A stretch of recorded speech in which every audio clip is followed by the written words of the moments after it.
Hey everyone, welcome back. This is Mike, and I think I might have the toughest question of all today. The question is, why should we believe in creation over evolution? It's obviously a huge debate. It's a struggle for many people who are raised in church to believe that God created the world in 6 days. They go to college and learn about geology and astronomy and biology and chemistry and the theory of evolution. So why should we believe in creation and what the Bible says as opposed to evolution, when many people in the scientific community say that it's factual and true?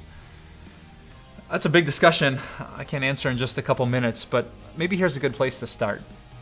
The debate between creation and evolution is not between blind faith versus certain facts. No, the debate is primarily between faith and faith.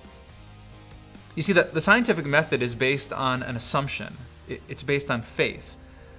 The assumption is that there is no God, there is no supernatural being who could meddle with the results. Which kind of makes sense. The scientist has to assume there are natural laws that he is trying to explore, that she is trying to discover.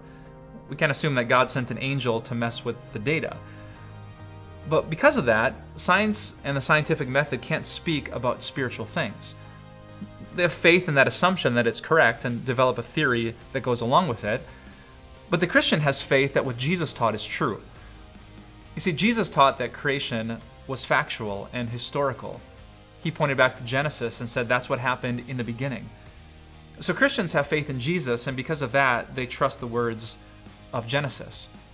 Faith in Jesus, or faith in the fact that God doesn't exist and everything has to be explained by natural law. Now, the evolutionists might say, but what about all these facts? And the creationists might respond, but what about all these facts? What about the fine-tuning of the universe? What about the distance from Earth to Sun? What about the mass of the Earth that allows life to exist? Did you know, in fact, that the odds of life existing on this Earth are 1 in 10 to the 70th power? If you want to know how crazy that is, there was just a lottery drawing for $1.5 billion. The odds of winning it were 1 in 232 million. So basically, to believe that the Earth just happened to exist by chance is like saying the Earth won the lottery, not once, but 327 million times in a row, give or take a few. So if you believe the Earth won the lottery that many times, you can believe that God doesn't exist, and we just happened because a big bang happened to bang. So why creation over evolution? Both would claim we have many facts to support our case, but in the end, it comes down to faith. As a Christian, I trust in Jesus, and therefore I trust in the creation that's described in Genesis.